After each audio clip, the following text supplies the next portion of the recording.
లక్ష్మణరావు గారు good evening అండి. Good evening అండి బ్రహ్మనాయుడు గారు, గుడ్ ఈవినింగ్. సో ఇప్పుడు ప్రధానంగా ఈరోజు ఈ చర్చకి మిమ్మల్ని పిలవడానికి ప్రధాన కారణం ఒకటి ఉంది లక్ష్మణరావు గారు. గత 5 సంవత్సరాల పాటు జనసేన పార్టీ కండవాతోటి జనసేన గళాన్ని వినిపించిన జన సైనికుల్లో మీరు ఒకళ్ళు. బట్ ఈరోజు కనుక మీరు ఇదే జనసేన పార్టీని నమ్ముకొని ఉన్నట్లయితే ఈ నామినేటెడ్ కోలాహలంలో మీరు కూడా భాగస్వామి అయ్యేటువంటి వారు. ఈరోజు మీరు కూడా ఒక మంచి అవకాశాన్ని పొందేవారు కాదంటారా? బ్రహ్మనాయుడు గారు, మీకు ప్యానల్ ఉన్న పెద్దలకి, ప్రైమ్ లైన్ వీక్షకులకి, యాజమాన్యానికి హృదయపూర్వక నమస్కారాలు.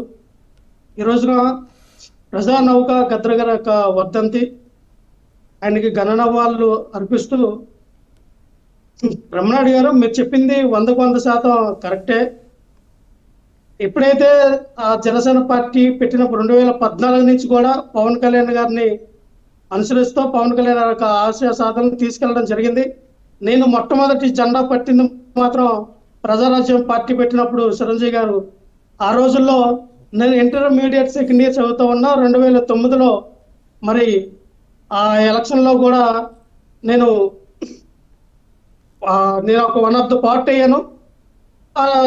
జనసేన పార్టీలో ఫుల్ ప్రెసిడెంట్ గా పనిచేయడం జరిగింది. గత 2016 నుంచి టీవీలో వివిధ ఛానల్లో 4000 పైచుకులు టీవీ డిబేట్ లో మాట్లాడడం జరిగింది. అలాగే చూస్తే ఆ రకం కష్టపడ్డాం. మేమేంటంటే పవన్ కళ్యాణ్ గారు బడుగు బలహీన వర్గాల కోసం, రాజ్యాధికారం కోసం ఆ రాజకీయాల్లోకి వచ్చారు. ఖచ్చితంగా ఆయన ద్వారానే సాధ్యమని భావించారు, అనుకతలు నడిచేవాళ్ళు. కానీ ఎక్కడంటే పవన్ కళ్యాణ్ గారు మంచివారే. పవన్ కళ్యాణ్ గారి చుట్టుపక్కల ఉన్నటువంటి కొంత మేర క్వార్టరీ ఏదైతే తయారైందో, తద్వారా రేపు వచ్చే పరిస్థితుల్లో కూడా పవన్ కళ్యాణ్ గారికి ఆ క్వార్టర్ ద్వారా నష్టమే కలుగుతుంది, కానీ ఆ మంచి అయితే జరగదు. ఎందుకంటే కష్టపడిన వాళ్ళు పక్కన పెట్టి ఎవరైతే అక్కడ ఉన్నటువంటి క్వార్టర్ని సాటిస్ఫై చేసేవారో ఆ వ్యక్తులకి పదవులు ఇవ్వడం జరిగింది. అది ఏ కుల పరంగా, నేను ఒక కులాన్ని ముద్ర వేయను. బ్రహ్మనాయుడు గారు, ఒక కులానికి నేను ముద్ర వేయను. ఎందుకంటే ఎక్కువ ఆ కులాన్ని ఎంకరేజ్మెంట్ చేశారు, మిగతా వాళ్ళని పట్టించుకోలేదు. కష్టపడిన వాళ్ళు కూడా సైడ్కి పెట్టారు. వేరే పార్టీ నుంచి వచ్చిన వాళ్ళకి పెద్ద పెద్ద పదవులు ఇచ్చారు. ఫర్ ఎగ్జాంపుల్ మరి ఆ వ్యక్తి పేరు నేను చెప్పొచ్చో చెప్పకూడదు, విజయవాడ నుంచి భారత శంకర్ గారు, ఆయన సీనియర్ కాంగ్రెస్ పార్టీలో ఉన్నటువంటి వ్యక్తి, మంచి రాజకీయ నాయకుడే. కానీ ఆయన పార్టీలోకి రాగానే చాలా పెద్ద పోస్ట్ ఇచ్చారు ఆయనకి, ఆ సెంట్రల్ తాలూకా పోస్ట్ ఇచ్చారు. అలాగే రజనీ గారు, కన్నా రజనీ గారు పార్టీలో జాయిన్ అయిన రోజే అధికార ప్రతినిధి ఇచ్చారు. అలాగే చాలా మంది కూడా నేను ఇన్ని సంవత్సరాలు కష్టపడిన చంద్రబాబు నాగేంద్రబాబు గారు ఎన్నిసార్లు చెప్పారు. నాగేంద్రబాబు గారు మాట కూడా ఖాతరు చేయకుండా నాకు రిలీజ్ చేయవలసిన లెటర్ కూడా రిలీజ్ చేయాల. అధికార ప్రతినిధిగా 3 సార్లు కూడా ఆపారు.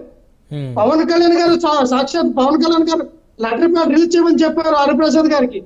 ఆగిపోయింది, ఏంటో అర్థం కాదు. అవన్నీ ఎందుకంటే నేను ఎవరిని తప్పు పట్టట్లా.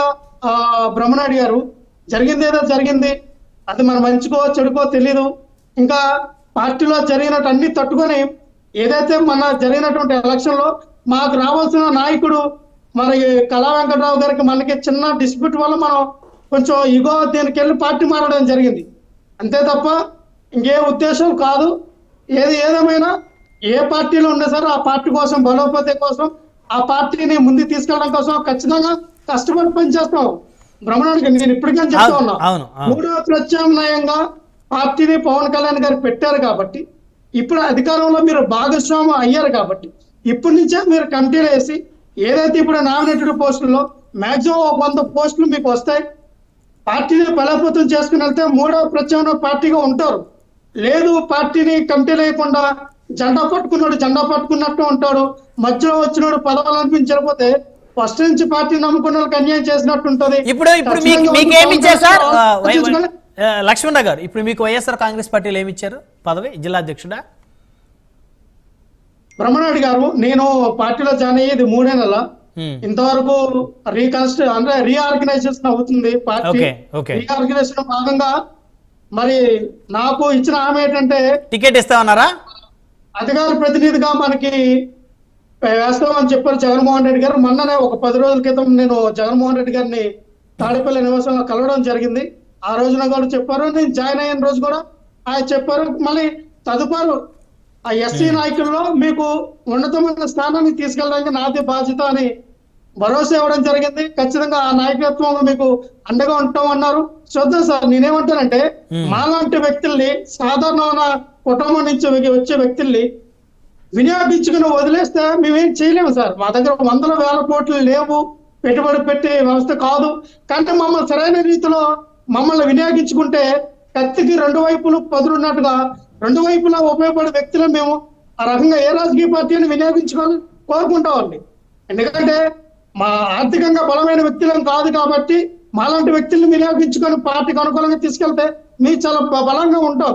మీకు తెలుసు, నేను దళిత సత్తా రాష్ట్ర అధ్యక్షుడిగా ఎన్నో ఉద్యమాలు చేశాము. మీరు కూడా పర్సనల్ గా ఇంటర్వ్యూ చేయడం జరిగింది, చాలా మాట్లాడడం జరిగింది బ్రహ్మనాయుడు గారు.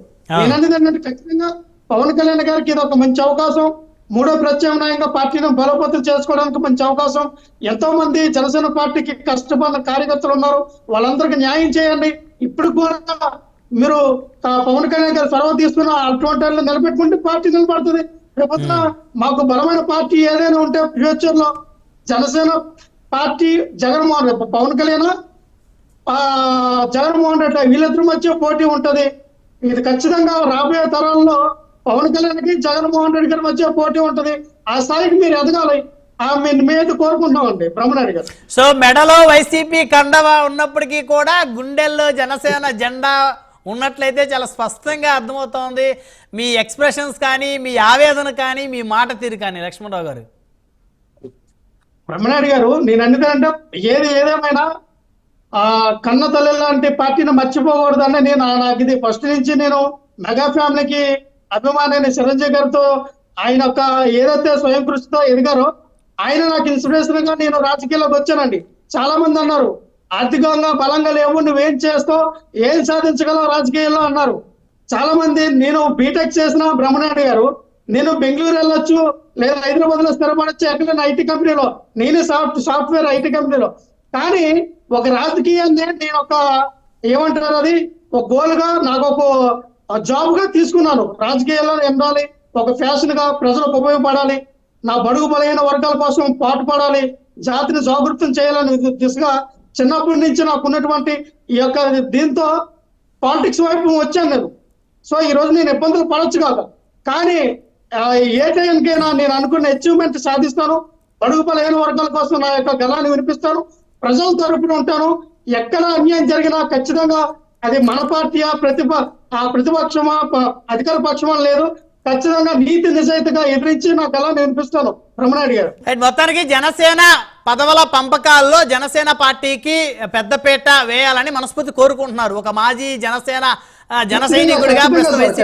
ఎందుకంటే బ్రహ్మనాయుడు గారు ఎంతో మంది కష్టపడ్డారు, 10 సంవత్సరాల నుంచి పార్టీని ట్రావెల్ అయ్యి ఉన్నారు. వాళ్ళందరినీ కూడా వాళ్ళ యొక్క నమ్మకాన్ని పవన్ కళ్యాణ్ గారు కనుగొనుకుంటే రేపొద్దున మాకు అత్యంత బలంగా మాకు పోటీగా నిలబడే వ్యక్తి పవన్ కళ్యాణ్ గారు ఉంటారు. కాబట్టి జగన్మోహన్ రెడ్డి గారు 15 సంవత్సరాల నుంచి పార్టీని అయితే తీసుకొచ్చారు. ఈ రోజున మేము ఓడిపోయినా సరే 40% ఓట్లు వచ్చాయంటే ఆసుమాసు కాదు బ్రహ్మనాయుడు గారు.